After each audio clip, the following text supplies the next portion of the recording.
The wax seal should not have been warm. Evelyn Harrow turned it between her fingers beneath the weak lantern hanging inside Greyhaven's north warehouse, watching a thin bead of red wax soften against her thumb. Outside, winter wind battered the timber walls hard enough to make the roof beams groan, but inside the storage hall, the air still carried the dry, comforting scent of grain. Too much grain. That was the problem. According to the ration board posted that morning, North Warehouse held barely enough wheat to feed Greyhaven's lower villages for 12 days. Yet, Evelyn stood between rows of recently resealed barrels, stacked nearly to the rafters. She traced the small crescent cut along the edge of the wax. Her father had taught her to read warehouse seals before she could write a proper ledger entry. Each storehouse used a different notch pattern so quartermasters could identify shipments even after rain blurred the ink. This one had been opened and sealed again 3 nights ago. Someone had moved grain. Someone had lied about it. Evelyn slipped the broken seal into her palm, just as a sudden wave of nausea rolled through her. She steadied herself against a barrel, one hand instinctively covering her abdomen. The healer's words returned with startling clarity. 10 weeks. The child was healthy. Rowan's child.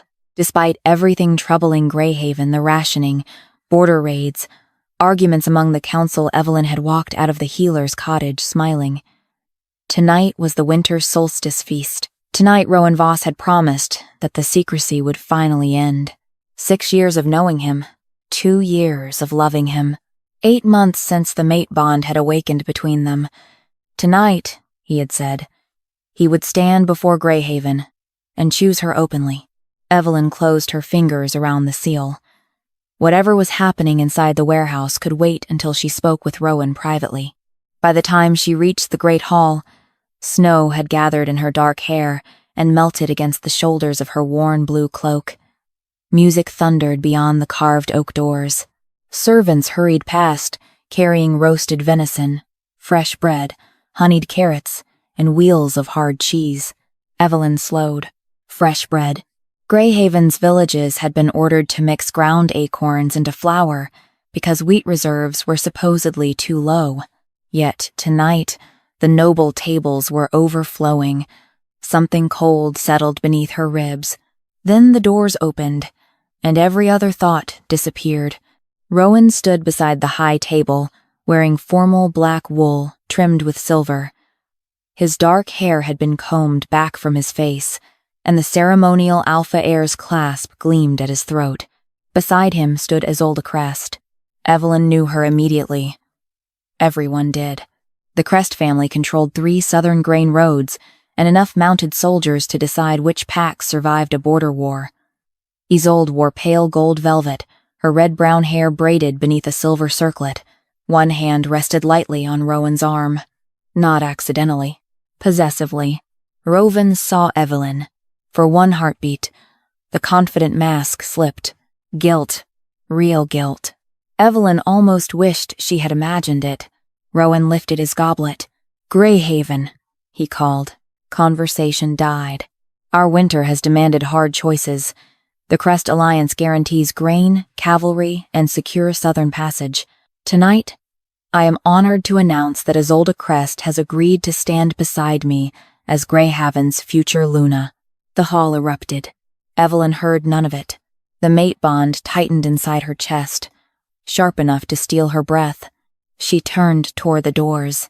She would not beg. She would not give these people the sight of her breaking. "Rowan," Isolde said above the applause. Evelyn stopped. Isolde's gaze had found her.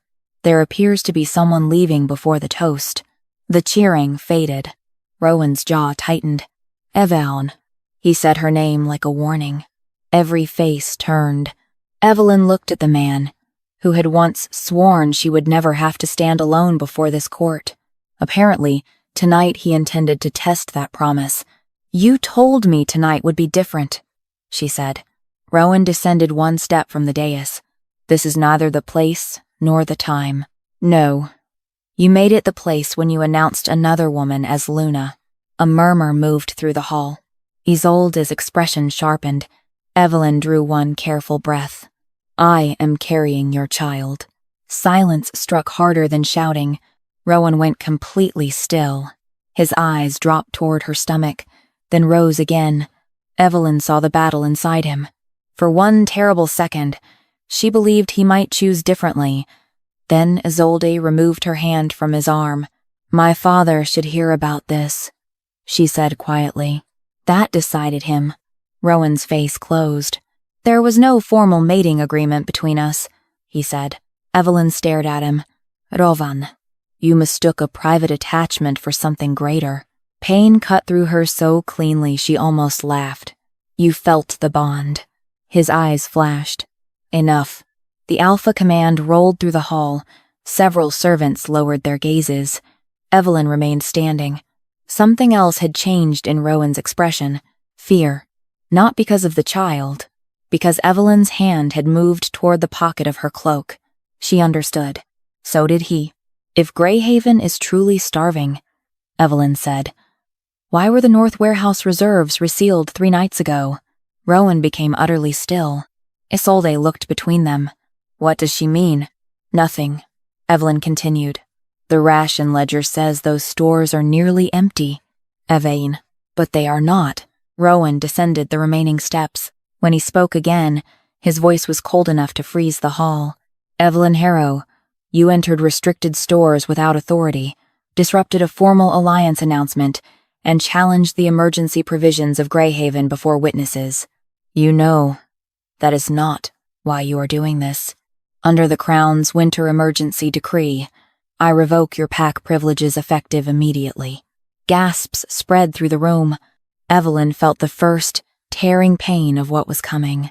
Rowan looked directly into her eyes. "I reject you as my mate." The bond broke. Pain exploded through Evelyn's chest. Her knees nearly gave way, but she caught the edge of a table and stayed upright. Rowan watched her. She would remember that most. He watched. "You will leave Greyhaven territory before sunrise," he continued. "After that hour, any packless trespasser will be dealt with under emergency law." He knew the storm outside. He knew she was pregnant. He knew she could not possibly reach the border before dawn. 2 guards approached. Evelyn did not resist. The great doors opened, and winter swallowed her. The guards left her beyond the outer gate. Before the iron bars closed, Rowan stepped into the courtyard alone. Snow collected on his shoulders. For the first time all night, his voice lost its public authority. "Give me the seal." Evelyn looked at him.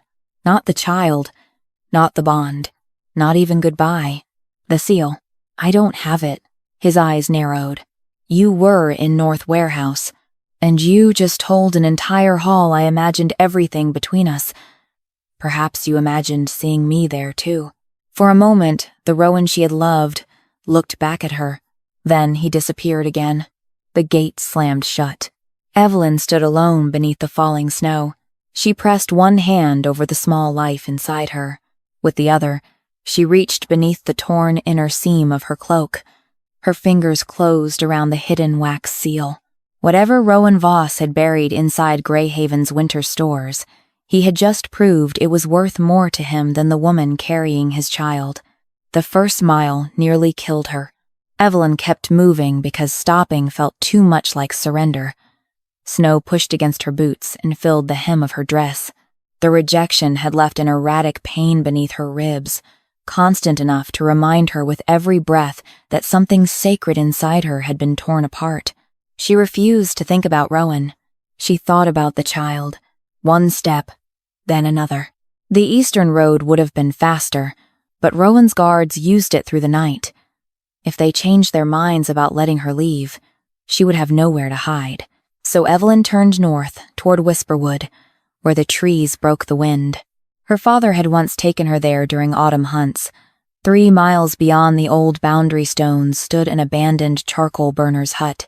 It was drafty and probably buried in snow, but if she could reach it, she might live until morning. Reach the hut. The forest swallowed Greyhaven behind her. Wind rattled the black pines. Her breath came in short, white bursts, and every few minutes she had to stop and press a hand against a tree until the dizziness passed. By the second mile, Her inner wolf had gone almost completely silent. That frightened her more than the cold. "Stay with me," Evelyn whispered, unsure whether she meant the wolf, the child, or herself. A fallen pine blocked the narrow trail. She tried to climb over it and slipped, landing hard on one knee. Pain shot up her leg. Then she smelled it. Rot. Old blood. Vet fur. Rogue. Evelyn lifted her head slowly. Nothing moved between the trees, but rogues followed weakness. A rejected wolf, injured and alone, would carry weakness like smoke. She forced herself upright. Running would be useless. Instead, she left the trail. Her father had taught her that scent traveled poorly over fast water and broken ice. The frozen creek lay west of the path. Evelyn moved toward it, deliberately dragging one end of her cloak against low branches. At the creek, a narrow black ribbon of moving water remained near the bank. Evelyn tore a strip from the bottom of her cloak, rubbed it against her neck and wrists, then tied it to a branch 50 yards downstream beside an animal track leading deeper into the forest. A false trail. It would not fool a rogue for long. It only had to buy her time. Evelyn doubled back through the creek, stepping where exposed stones broke the current, then climbed the opposite bank and pushed east again. Minutes later, a low growl rolled through the trees behind her. The sound moved downstream. Her trick had worked. For now, she stumbled beneath the roots of an enormous pine and allowed herself to sit. Her hands were shaking. She reached beneath the torn seam inside her cloak and pulled out the wax seal Rowan had demanded. In the warehouse, she had noticed only the crescent cut along its edge. Now moonlight caught something on the reverse side. A second mark. 3 shallow lines beneath a narrow crown. Evelyn's breath stopped. She knew that symbol. Every wagon permitted onto a crown-maintained trade road carried a transit notch so royal patrols could identify authorized cargo. Her father had shown her one years ago. Greyhaven grain had passed through a royal route, or someone wanted it to look as though it had. A branch snapped behind her. Evelyn closed her fist around the seal. Too close. The rogue had found the false trail. She rose, searching for anything she could use.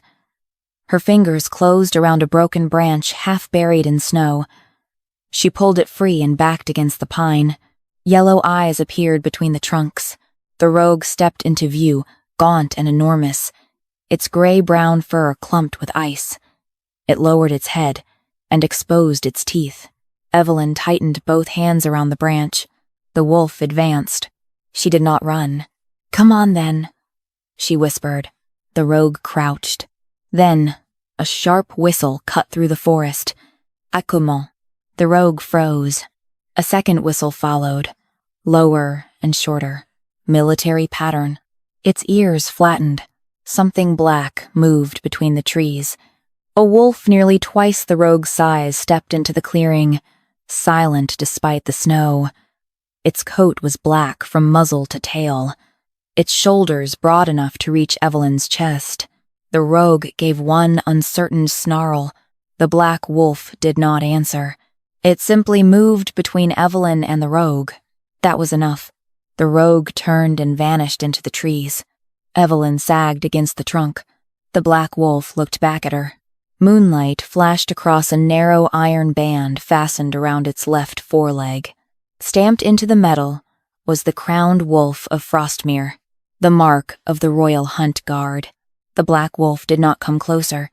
Evelyn stayed pressed against the pine, the broken branch clenched in both hands.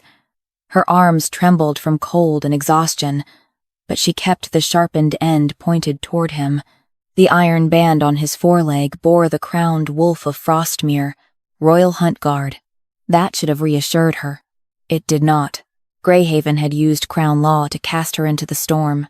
The wolf lowered his head, watching her with unnerving stillness. Then his body shifted. Bone and muscle rearranged beneath black fur. In seconds, a man stood where the wolf had been. He was tall, broad-shouldered, and dressed for winter patrol rather than court. Dark trousers, leather boots, a heavy black coat fastened with plain iron clasps. Evelyn knew his face before he spoke. Lucian Vale, Alpha King of Frostmere, the man whose signature sat beneath the winter emergency decree. Her knees almost gave way. Lucian's gaze moved from her face to the bloodless fingers gripping the branch, then to the snow along her dress. "Put that down," he said. Evelyn tightened her grip. "No." One dark eyebrow lifted. Lucian studied her, then removed his gloves and crouched several feet away. "Are you injured?" "I've been rejected." "I can smell that." His eyes dropped toward her abdomen. "And you're carrying." Evelyn's hand moved protectively over her stomach. Lucian's expression hardened. Who invoked emergency exile on a pregnant woman during a winter storm? The bitterness came before caution. "Your law did." Silence. Something shifted behind the king's controlled expression. Not anger. Recognition. Name. Evelyn Harrow. Territory? Greyhaven. Who issued the order? Rowan Voss. Time? Before midnight. Deadline? Sunrise. Witnesses? The entire Great Hall. He asked the questions like a commander gathering facts, not a man comforting someone who had nearly frozen to death. Strangely, Evelyn preferred it. No pity. No promises. Only facts. Lucian rose. "You are outside Greyhaven's inner boundary, but still under Crown Winter jurisdiction. Until the legality of the exile is reviewed. You are under royal protection. I didn't ask for protection." "No." He looked toward the trees where the rogue had disappeared. "But you need it." Another wave of dizziness struck. Evelyn caught herself against the trunk. Lucian crossed the distance before she could protest. His hand closed around her forearm, steady rather than possessive. "How far have you walked?" "I don't know." "Have you eaten?" "Not since afternoon." "Where is your escort?" She looked at him. That was answer enough. Lucian removed his coat and placed it around her shoulders. "I can walk," she said. "Then walk." He matched his pace to hers. They had gone perhaps 50 yards when torchlight moved between the trees. 4 mounted riders emerged from the storm, each wearing Frostmere's Iron Wolf insignia. Their leader dismounted. "Your Majesty, we lost your trail after the rogue crossed the creek." Evelyn stopped. "Your Majesty." The rider's gaze shifted to her, then politely away. Lucian gave orders. "She goes to Frostmere Hold. Healer first. Warm fluids. No questioning until she is medically cleared." The captain nodded. Lucian added, "Send word to the Crown Clerk. I want every emergency exile issued by Greyhaven in the last 6 months." Evelyn looked at him sharply. He noticed. "Something else?" She thought of the seal hidden inside her cloak. "Not yet." "No." Lucian held her gaze long enough to make clear he did not believe her, but he did not search her. That mattered. The ride Frostmere Hold passed in fragments. Snow. Hooves. Torchlight. Someone wrapping another blanket around her, the distant outline of black stone walls. By the time Evelyn was carried into the healer's rooms, her body had begun shaking uncontrollably. An older physician examined her hands, pulse, breathing, and abdomen. Lucian remained outside. Evelyn heard his voice through the door. "Child?" "Ah, pause." "Alive," the healer answered. Strong heartbeat. Evelyn closed her eyes. For the first time since Greyhaven's gate had shut behind her, she allowed herself to cry. Outside, footsteps approached quickly. Another man's voice spoke in a low rush. "Your Majesty, the quartermaster sent this from the northern depot. 3 grain convoys vanished this month." Silence. Then Lucian asked, "Origins?" 2 from Hollowmere. A paper shifted. And 1 from Greyhaven. The connection was too precise to dismiss. Whatever Rowan feared in that warehouse had not ended at Greyhaven's gates. Somehow, it had already reached the King's roads as well. Evelyn's eyes opened. Beneath the blanket, her fingers closed around the hidden wax seal. Frostmere Hold was warm enough to make Evelyn suspicious. For 3 days, she woke beneath clean wool blankets, ate broth thick with barley and root vegetables, and endured the healer's insistence that she rest. Her hands regained feeling. The child remained healthy. Nothing else felt settled. Her room overlooked the inner courtyard, where royal guards trained beneath a gray winter sky. Servants came and went quietly. No one asked why a pregnant woman from Greyhaven had arrived under the king's protection. They did not need to. Court gossip traveled faster than snowmelt. By the fourth morning, Evelyn heard two ladies whisper outside the chapel doors, rejected by an alpha heir, pregnant too, and now lodged inside Frostmere. The second woman laughed softly. Some women survive by knowing where to fall. Evelyn kept walking. To Frostmere, she was not a warehouse keeper's daughter trained to count sacks, compare seals, and catch missing entries. She was Rowan Voss's discarded mistake. Lucian had given her food, shelter, and protection, but not access. That became clear when she entered the lower records corridor that afternoon. A guard stepped across the doorway. Restricted. I need to see the transit ledgers. By whose order? Mine. The guard did not move. Evelyn found Lucian in the council chamber, standing over a table crowded with maps and shipping reports. You told your guards to keep me out. I told them to keep everyone without clearance out. You know why I need those records. Lucian looked up. You said someone moved Greyhaven grain through Crown routes.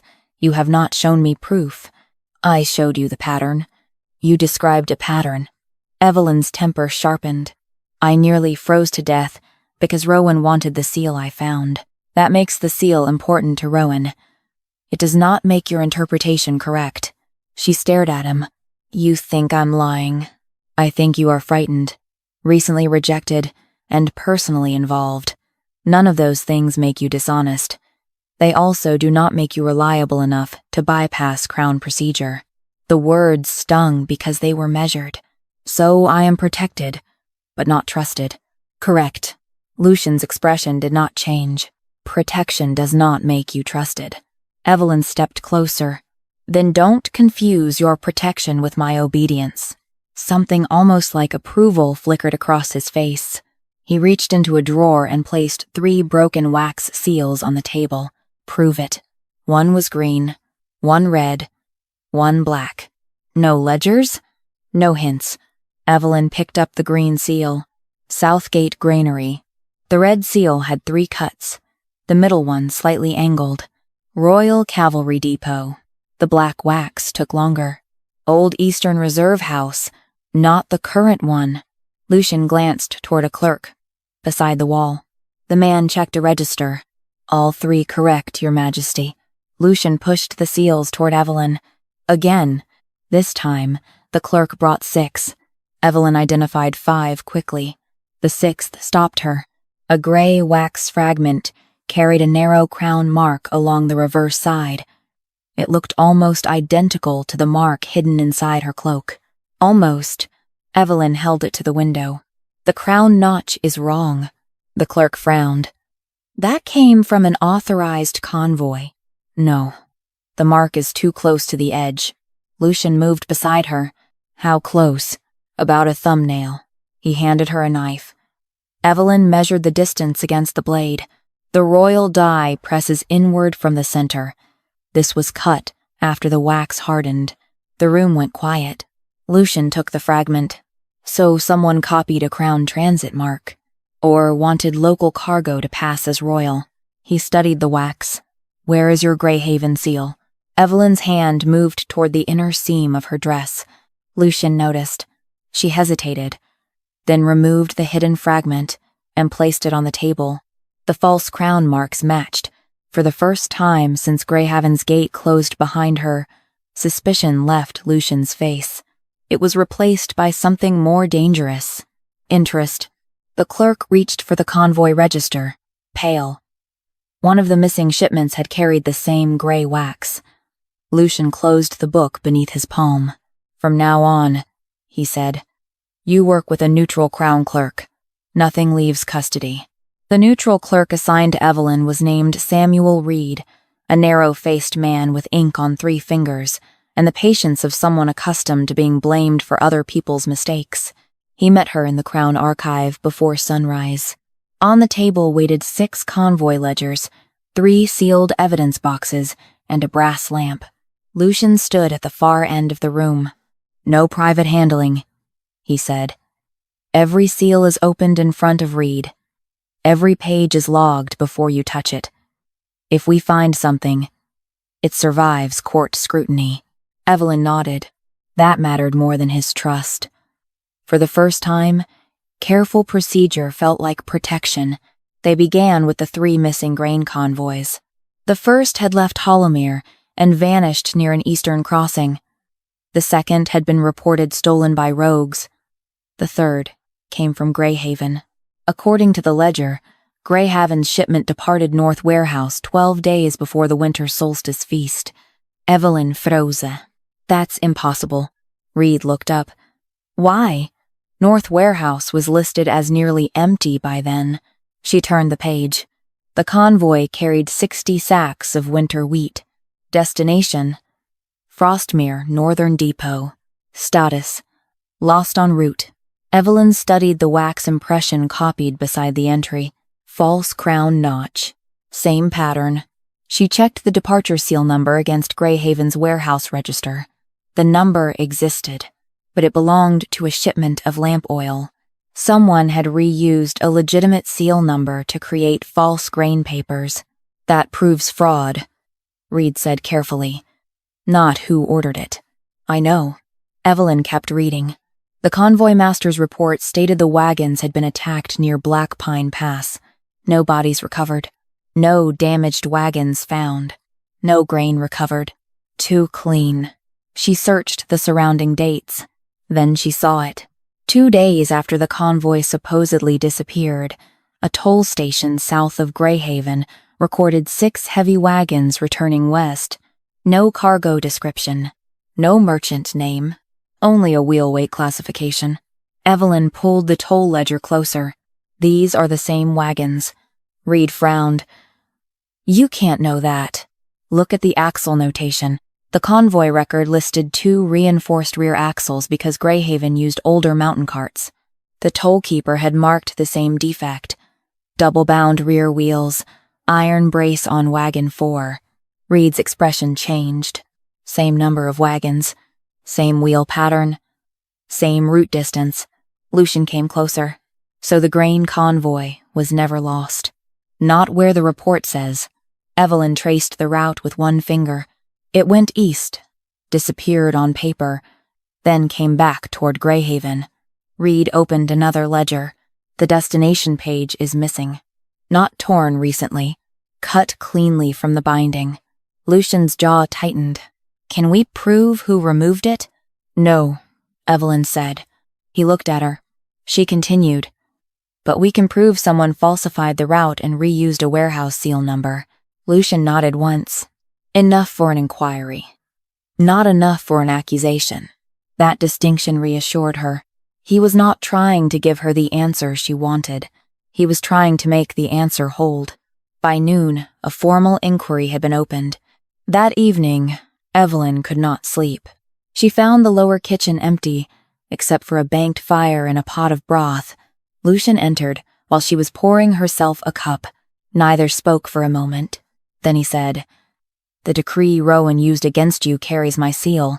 Evelyn set the ladle down. "I know. I signed it after the famine at Red Hollow. 3 packs lost stores in one winter.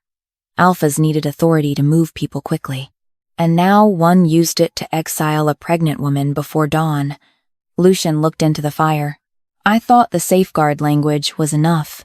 It wasn't. He glanced at her. Evelyn did not soften the truth.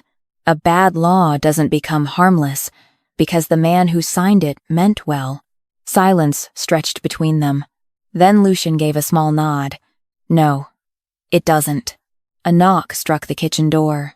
Reed entered, carrying a sealed petition. "From Greyhaven, Your Majesty." Lucian broke the wax and read. His expression hardened. "What?" Evelyn asked. He handed her the parchment. Rowan Voss had filed a formal Crown petition accusing Evelyn Harrow of stealing Greyhaven property, unlawfully entering the seal room, and forging warehouse evidence after rejection. The final line requested her immediate return to Greyhaven for hearing. Evelyn read it twice. Rowan was no longer trying to erase her. Now he intended to put her on trial. The petition changed the temperature of the court overnight. By breakfast, 3 counselors had requested copies. By noon, 2 Greyhaven witnesses had arrived under escort. Evelyn watched them enter the lower hearing chamber from behind Samuel Reed's shoulder. The first was Mara Quill, a former warehouse clerk who had worked beside Evelyn's father. The second was Greyhaven's assistant healer. Neither met Evelyn's eyes. Rowan had chosen well. Mara swore that Evelyn had been given access to the seal room during autumn inventory. That is true, Evelyn said. Lucian sat at the head of the chamber, expression unreadable. Samuel looked at her sharply. Let her finish, Mara continued. She knew where blank wax was stored. She knew how the warehouse marks were cut. She could have made the seal herself. The healer produced a copied note, claiming Evelyn had been agitated, unstable, and fixated on securing alpha recognition before the winter solstice feast. Evelyn stared at him. You examined me once. The healer looked down. You were distressed. I had just learned I was pregnant. A counselor tapped the table. Distress is not evidence of forgery, nor is access proof of theft.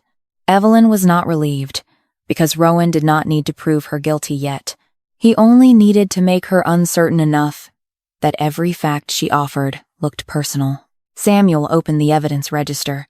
The original Greyhaven seal remains in Crown custody.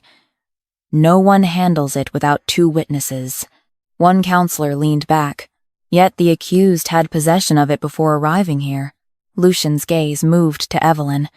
He did not rescue her from the question. Answer? I removed it from North Warehouse. Without authority? Yes. Why? Because it had been cut from a shipment that should not have moved. The counselor frowned. So you stole Greyhaven property. I preserved evidence. That distinction is precisely what this hearing must determine. The words landed hard. Evelyn looked toward Lucian. He said nothing. For a moment, silence felt like abandonment. Then Samuel placed a parchment on the table. The Crown has also attempted to locate Tomas Pell, wagon master on the missing Greyhaven convoy. Evelyn straightened. Tomas had worked with her father for years. If anyone knew where the grain went, it was him. Where is he? Samuel hesitated. Missing. The room went still. Since when? Lucian asked. 3 days before Greyhaven filed the petition. A counselor muttered. Convenient. Evelyn's stomach tightened. Tomas could have fled. He could have been bribed. Or someone could have decided his memory was dangerous. None could be proved. But uncertainty was now Rowan's weapon. By evening, the Royal Council recommended Evelyn should be returned to Greyhaven under neutral escort until the full conclave hearing. Lucian read the recommendation once. Then he set it down. No. The senior counselor stiffened. Your Majesty, Greyhaven has jurisdiction over alleged theft committed inside its stores, not while the alleged theft is tied to a Crown transit fraud investigation. Rowan Voss has requested custody. He does not have it. The counselor's tone sharpened. You risk appearing personally invested. Lucian's voice remained calm. I am invested in jurisdiction being obeyed. Greyhaven may submit witnesses, records, and charges. It may not remove a protected witness from Crown territory, while that witness is material to an active royal inquiry. No growl. No aura. No claim that Evelyn belonged to him. Only law. Something inside her loosened. Lucian looked toward Samuel. Record the ruling. The clerk dipped his pen. Evelyn Harrow remains under Crown protection pending conclave review. The counselors withdrew one by one. Evelyn stayed behind. Lucian gathered the petitions into a single stack. You looked angry with me. I was. Why? Because you let them question whether I stole the seal. You did steal it. Her eyes flashed. Lucian continued before she could answer. And if I stop them from asking difficult questions now, Every answer you give later becomes worthless. Evelyn hated that he was right. At the doorway, Samuel turned back. One more thing. He held up a fresh dispatch. A message from Greyhaven. Lucian took it. His expression darkened. What now? Evelyn asked. Thomas Pell's house was found empty. A pause. And someone burned his wagon ledgers before leaving. The burned ledgers changed Lucian's priorities by dawn. If Greyhaven's missing grain was moving through Crown roads, then the northern trade route was no longer simply a smuggling corridor. It was a hole in Frostmere's authority. Lucian ordered it closed. Every grain wagon, merchant cart, and private convoy between Greyhaven and the eastern crossings was halted pending inspection. Evelyn learned about the order from a kitchen servant. She found Lucian in the map room, red markers already covering the northern roads. You closed everything? For 48 hours. There are villages that depend on those routes. There are criminals using them. And hungry families using them too. Lucian's jaw tightened. If I leave the roads open, more grain disappears. If you close them, people who had nothing to do with this lose food. I will not let Rowan move another shipment under my seal. Evelyn stepped closer to the map. Then stop, Rowan. That is what I'm doing. No. You're stopping everyone. The room went quiet. Lucian looked at her with the same controlled expression he used in hearings. I am responsible for the Crown's roads, and I am telling you how Greyhaven will hear this. His eyes narrowed. Evelyn pointed to the villages marked along the route. Rowan will say the Crown is starving them because I accused him. He will say I brought Frostmere down on my own people. That does not make it true. It makes it useful. Lucian said nothing. Evelyn knew then that he understood her argument. He issued the order anyway. By evening, Rowan's riders had already carried his version of events through Greyhaven. The Crown had closed the grain roads. Evelyn Harrow had poisoned the king against her former pack. Families would go hungry because a rejected woman wanted revenge. Samuel brought the reports to the archive. 3 villages are refusing Crown inspectors, he said. 2 local councils are demanding the roads reopen. Evelyn looked toward Lucian. He read every page without defending himself. At last he said, You were right. The admission was plain. No excuse. No attempt to soften it. What now? Evelyn asked. Lucian moved to the map. We open controlled convoys at sunrise. Civilian grain first. No wagon moves without 2 seals. 1 local, 1 Crown. Different custodians. Different witnesses. Evelyn studied the route. Not enough. Samuel blinked. Lucian looked at her. She took a charcoal stick. Pair the seals to the wagon, not only the cargo. 1 mark on the front axle, 1 on the rear brace. If someone unloads grain and replaces it with another shipment, the wagon still carries the custody chain. Samuel leaned over the map. That would require both inspectors to be present at every transfer. Exactly. Lucian nodded once. Do it. The first controlled convoy left the next morning. By midday, nothing had happened. By dusk, 1 cart failed to arrive. Royal riders found it 2 miles off the legal road, beneath a stand of fir trees. Its cargo covering had been changed. Its papers claimed lamp oil. Inside were 28 sacks of Greyhaven wheat. Both axle seals were intact. The cart had never completed its registered transfer. Samuel opened the recovered documents in front of Evelyn and Lucian. The destination was not a village. It was a mercenary supply camp beyond the eastern ridge. Evelyn stared at the figures. Greyhaven's people had been rationing bread while their winter grain was being sold to armed men for nearly 4 times its local value. Lucian's face hardened. Can we tie the order to Rowan? Samuel shook his head. The route paper carries only a quartermaster cipher. Then, we don't accuse him yet, Evelyn said. Lucian looked at her. A week earlier, she might have wanted Rowan dragged before the court immediately. Now she understood the difference between suspicion and proof. Samuel turned over the final page. There's something else. A payment notation had been entered beside the eastern camp. Not grain. Not silver. Weapons. Lucian took the document. For whom? Samuel swallowed. For a private Greyhaven force. Evelyn felt the shape of the mystery change. If the record was genuine, Rowan had not merely hidden food. He had been trading his own people's winter survival for an army. The weapons ledger did not prove Rowan Voss had ordered anything. That was the first thing Samuel Reed said when the three of them met in the archive before sunrise. It proves Greyhaven grain was exchanged for weapons, he continued. It proves those weapons were assigned to a private force. But the authorization line carries a quartermaster cipher, not Rowan's hand. Evelyn stood over the table, staring at the notation. A week ago, she would have seized on the record as vindication. Now she understood why Lucian refused to build a case from anger. Then we follow the cipher, she said. Samuel did. By noon, the mark led them to Garrick Dane, Greyhaven's senior supply officer. By evening, Crown Riders had located 2 merchants who admitted purchasing diverted wheat through an eastern broker. Neither had dealt with Rowan directly. The chain remained incomplete. Then one merchant produced a contract, not for grain, for spearheads, shield rims, and 300 iron arrowheads.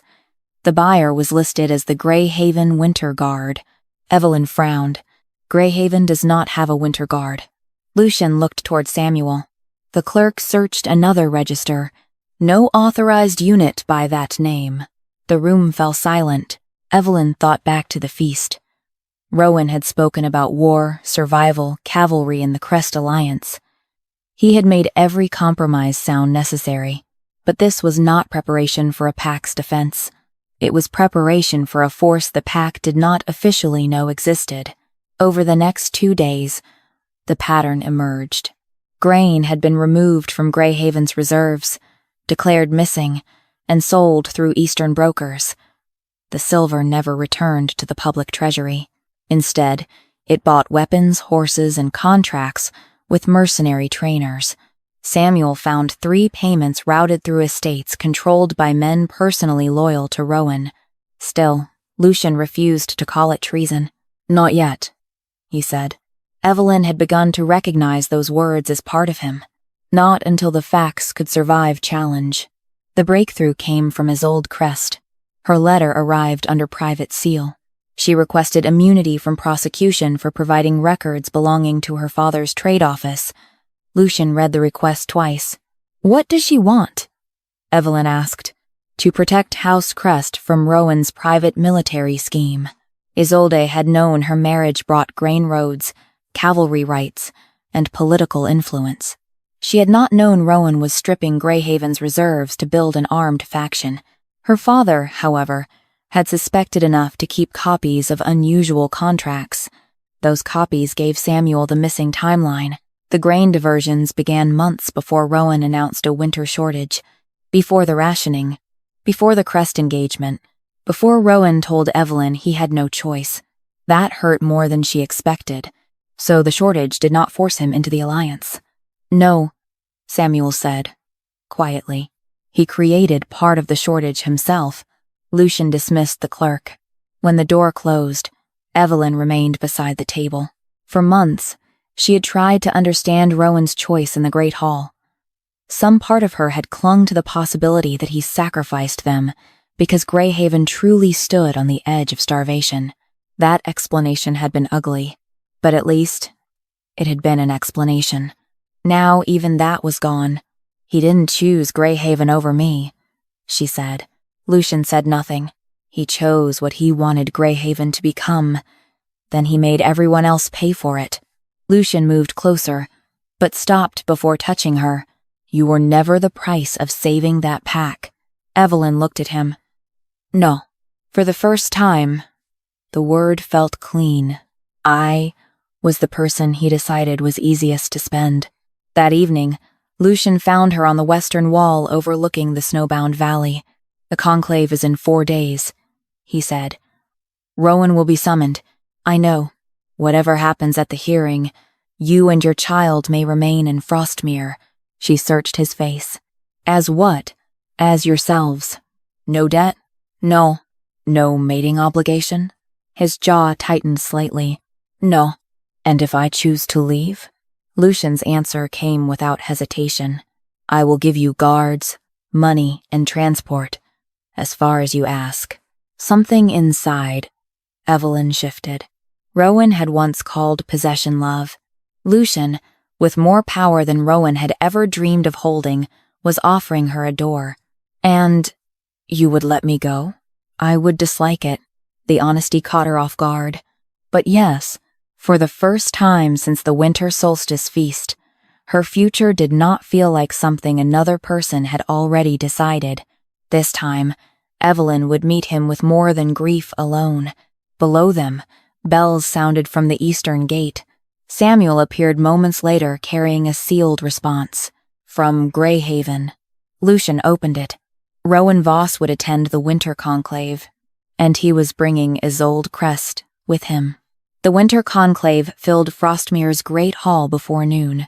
Regional alphas stood beneath black stone arches, while clerks arranged ledgers, sealed evidence boxes, and witness benches below the dais. Evelyn entered through the eastern doors beside Samuel Reed, not beside Lucian. She had chosen that deliberately.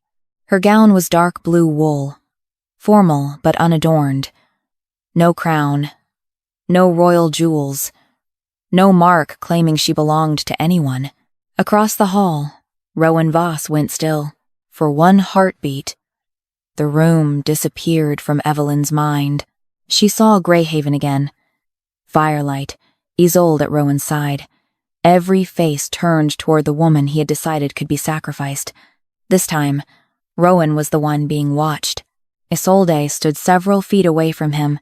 Rowan recovered first. Evain. Samuel raised a hand. You will address the hearing through the crown clerk. Rowan's face hardened. Lucian sat above them, expression unreadable. Proceed, he said. Rowan stepped forward. My petition remains unchanged. Evelyn Harrow stole Greyhaven property, manipulated warehouse seals, and used a personal grievance to damage my pack. She also carries a child of House Voss. Whatever accusations she has manufactured, the child remains Greyhaven blood. Evelyn felt the old instinct to defend herself rise. She let it pass. Samuel opened the first evidence box. The court will begin with the original North Warehouse seal. Evelyn identified the crescent cut and the false crown transit notch. Samuel then presented the Greyhaven ledger, showing the same seal number assigned to lamp oil, not grain. Next came the toll record. 6 heavy wagons, returning toward Greyhaven 2 days after the convoy had supposedly vanished. Same reinforced rear axles. Same iron brace on wagon 4. Rowan's jaw tightened. That proves irregular bookkeeping. Correct, Evelyn said. So we kept looking. The intercepted cart record came next. 28 sacks of Greyhaven wheat, hidden beneath papers listing lamp oil.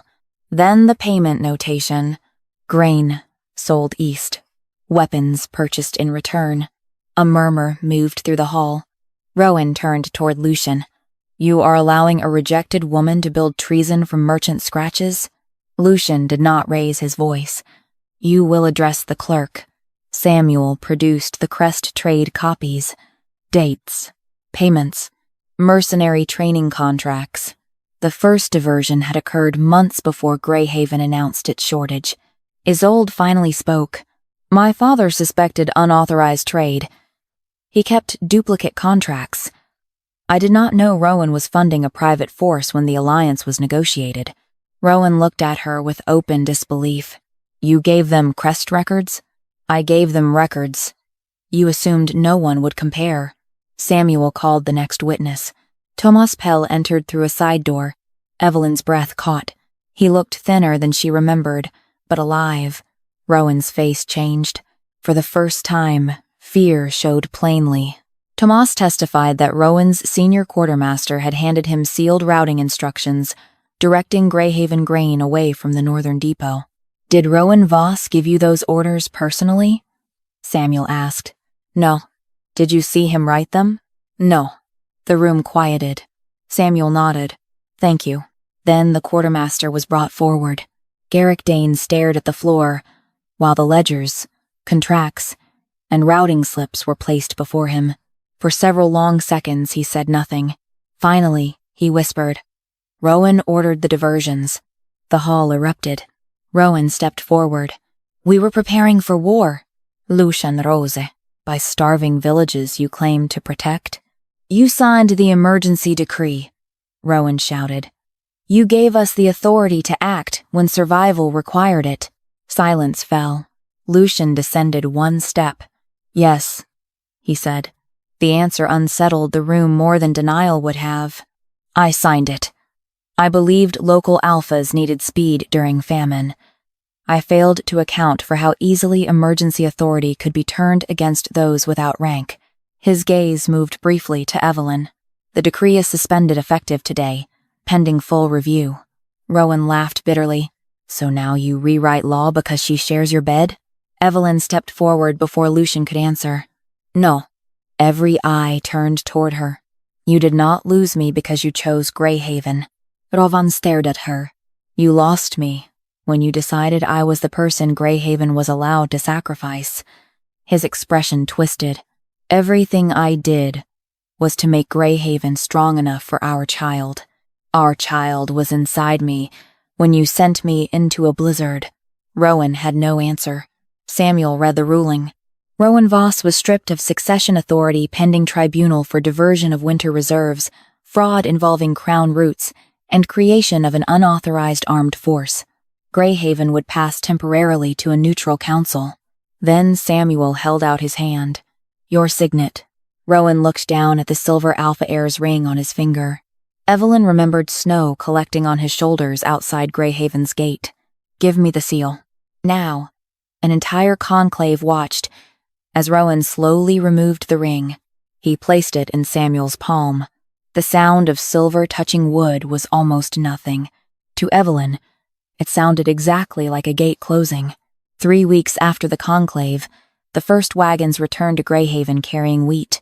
Evelyn watched from the ridge above the southern road as villagers gathered beside the convoy, each household receiving its ration beneath the supervision of 2 crown clerks and 3 local witnesses.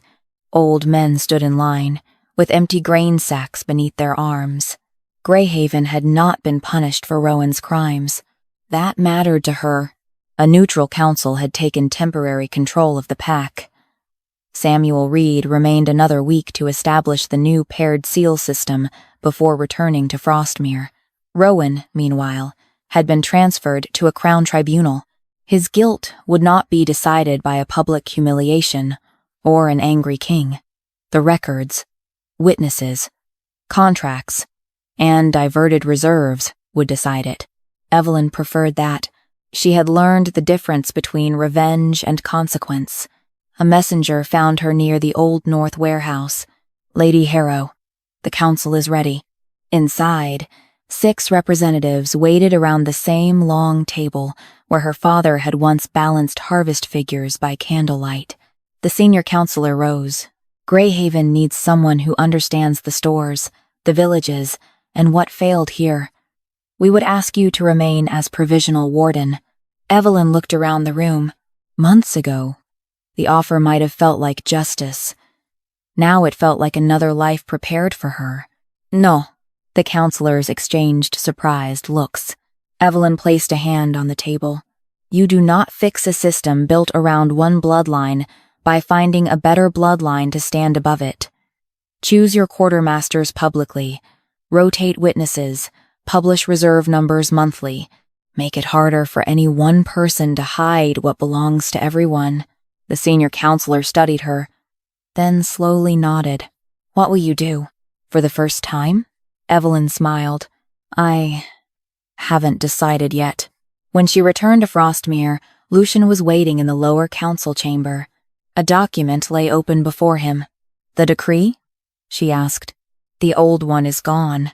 He handed it to her. The revised Winter Emergency Act required independent review for any exile involving pregnancy, illness, age, or dependent family members. No alpha could remove a member during severe weather without documented transport, shelter, and crown notification. Evelyn read every line. You changed more than I asked. I changed. What should have been changed the first time. She looked up. Lucian did not ask whether that earned forgiveness. That mattered too. Over the following days, life at Frostmere settled into peace. Evelyn helped Samuel design a permanent reserve audit system. She slept without listening for boots outside her door, and her child grew stronger, and Lucian never once told her to stay. That was why, one evening, she asked him to walk with her to the royal warehouse. He followed without question. Inside, the shelves smelled of wax, paper, and dry grain. On the central table sat the first 3 seals he had used to test her. Evelyn picked up the black one. You thought I might be wrong. I did. You thought I might be lying. I considered it. She gave him a look. Lucian almost smiled. Poorly phrased. No. Honestly phrased. He became serious. I cannot offer you a life without politics, danger, or mistakes. I can offer you one thing. What? Choice. He reached into his coat. Not a mating chain. Not a crown decree. A simple silver ring. If you want Frostmere, I want you here. If you want somewhere else, I will take you there. If you want neither me nor this place, I will still make sure no one uses my laws against you again. Evelyn stared at the ring, then at him. My child is Rowan's. I know. He may one day ask where he came from. Then we tell him the truth. And if he carries Voss blood strongly? Lucian's answer came easily. Blood tells a child where he came from. It does not decide who stands beside him. Evelyn's throat tightened. She did not take the ring. Not there. Instead, she closed Lucian's fingers around it. Come with me. They walked to Frostmere's eastern gate. Snow had begun to fall. For a moment, Evelyn was back outside Greyhaven, listening to iron slam shut behind her. But Frostmere's gate stood open. Lucian stopped several steps inside. He did not reach for her. He did not command. Evelyn crossed the threshold alone, then turned back toward him. This time, she said, I know exactly what I'm choosing. She held out her hand. Lucian placed the ring in her palm. Evelyn slipped it onto her finger. Behind her, the gate remained open, and for the first time in her life, home was not the place that kept her in. It was the place she had been free to leave and chose to return to.